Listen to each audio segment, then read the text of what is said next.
America ఈశాన్య ప్రాంతాన్ని భారీ మంచు తుఫాను అతలాకుతలం చేస్తుంది. మేరీల్యాండ్ నుంచి మైన్ వరకు విస్తరించిన ఈ హిమపాతం వల్ల కోట్లాది మంది ప్రజలు ఇళ్లకే పరిమితమయ్యారు. దశాబ్ద కాలంలో ఇదే అత్యంత తీవ్రమైన తుఫాను అని వాతావరణ నిపుణులు చెప్తున్నారు. ఈ తుఫాను బాంబ్ సైక్లోన్గా అభివర్ణించారు. తుఫాను కేంద్రకంలో వాతావరణ పీడనం 24 గంటల్లో వేగంగా పడిపోయినప్పుడు ఇలాంటి తీవ్రమైన పరిస్థితులు ఏర్పడతాయి. సోమవారం విరుచుకుపడ్డ ఈ మంచు తుఫాను కారణంగా న్యూయార్క్, బోస్టన్, ఫిలడెల్ఫియా వంటి ప్రధాన నగరాల్లో జనజీవనం పూర్తిగా స్తంభించిపోయింది. పలు ప్రాంతాల్లో 2 అడుగులు అంటే 60 సెంటీమీటర్ల కంటే ఎక్కువ మంచు పేరుకుపోవడంతో రికార్డులు బద్దలయ్యాయి. న్యూయార్క్ నగరంలో గడిచిన 6 నెలల్లో పూర్తి స్థాయిలో పాఠశాలలకు సెలవు ప్రకటించడం ఇదే తొలిసారి. అధికారులు పలు రాష్ట్రాల్లో ఎమర్జెన్సీ ప్రకటించారు.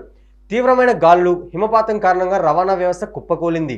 న్యూయార్క్, న్యూజెర్సీ, బోస్టన్లోని విమానాశ్రయాలపై తీవ్ర ప్రభావం పడింది. మొత్తం మీద 5,600కు పైగా విమాన సర్వీసులు రద్దయ్యాయి. రోడ్ ఐలాండ్లో విమానాశ్రయ కార్యకలాపాలను తాత్కాలికంగా నిలిపివేశారు. పలు నగరాల్లో బస్సులు, రైళ్ల రాకపోకలు అంతరాయం ఏర్పడింది.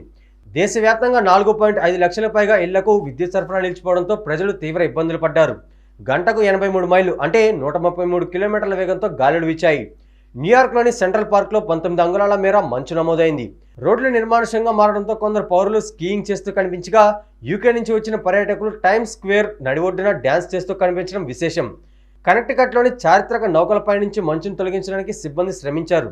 ప్రస్తుతం ఈ తుఫాను ఉత్తర దిశగా కదులుతున్నప్పటికీ ఈ వారం చివరిలో మరో మంచు తుఫాను సంభవించే అవకాశం ఉందని వాతావరణ శాఖ హెచ్చరించింది.